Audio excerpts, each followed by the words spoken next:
Bonsoir, bonjour à tous. J'espère que vous allez très bien. Moi aussi, je vais très bien. Aujourd'hui, je suis dans Apocalypse 2 jusqu'au verset 5. Je commence par 1, verset 1. Je vous explique l'Apocalypse 2, mais je ne vais pas finir jusqu'à la fin. Apocalypse 22, 1 à 5. Écrit à l'ange de l'église d'Éphèse, voici ce que dit celui qui tient les 7 étoiles dans sa main droite, celui qui marche au milieu des 7 chandeliers d'or. Je connais tes œuvres, ton travail et ta persévérance. Je sais que tu ne peux supporter les méchants, que tu as éprouvé ceux qui se disent apôtres et qui ne le sont pas, et que tu les as trouvés menteurs, que tu as de la persévérance, que tu as souffert à cause de mon nom, et que tu n'étais point lassé. Mais ce que j'ai contre toi, c'est que tu as abandonné ton premier amour. 5. Souviens-toi donc d'où tu es tombé.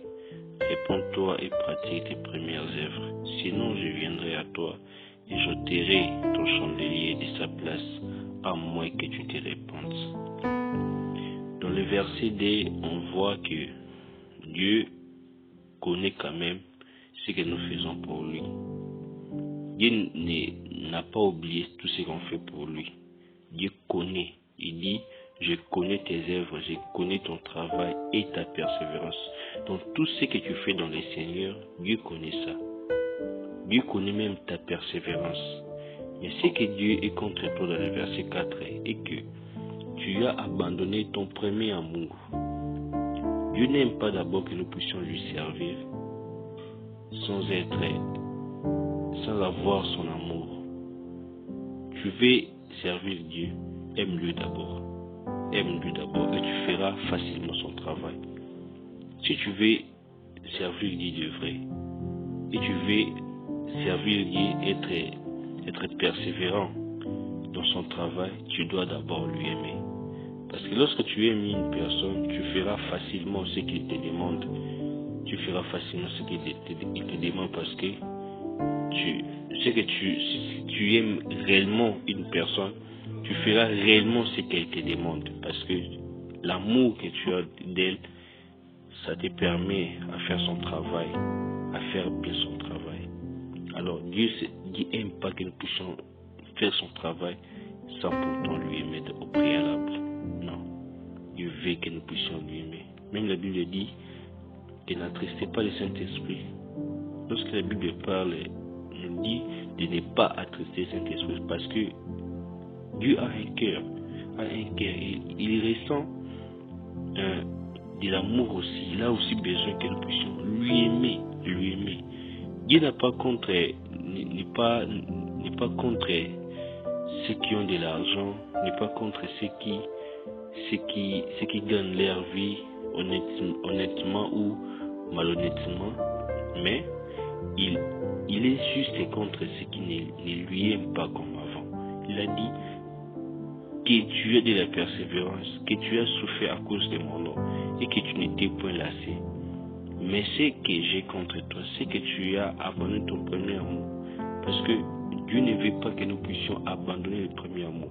Lorsqu'on était, rappelle-toi, lorsque tu as reçu Jésus dans ta vie comme Seigneur et Sauveur, au début de ta relation avec Dieu, tu as beaucoup aimé Dieu.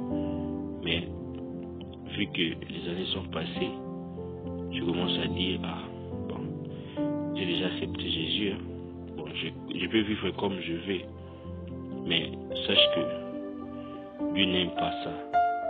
Dieu veut que tu puisses continuer à lui aimer comme tu lui as aimé avant. Continue à aimer Dieu malgré tout. Continue à être chrétien. Continue à aimer Dieu et continue à lui servir. D'ailleurs, le travail de Dieu là que tu fais, tu le feras facilement et tu le feras très bien si tu aimes Dieu. Si tu aimes Dieu. D'ailleurs, si tu aimes Dieu, mon frère, on ne te dira pas, mon frère, on ne te forcera jamais à donner tes offrandes. Mais tu donneras ton offrande calmement, sans murmurer dans ton cœur, parce que tu aimes Dieu. Regardons, même dans la Bible, dans Jean 3,16, la Bible dit que Dieu a tant aimé le monde qu'il a donné. La Bible dit d'abord que Dieu a aimé d'abord le monde. C'est pourquoi il a donné. La Bible nous parle d'un amour qui donne. Dieu s'est donné lui-même. Il a donné même sa vie pour toi, pour te sauver. C'est pourquoi il s'est donné. Alors, même si toi tu ne l'aimes pas comme comme Dieu veut que tu puisses lui aimer, mais sache que Dieu t'aime toujours et il a besoin de toi. Si tu n'es pas mort aujourd'hui, sache que Dieu t'a accordé ta grâce pour que tu puisses l'aimer encore à nouveau.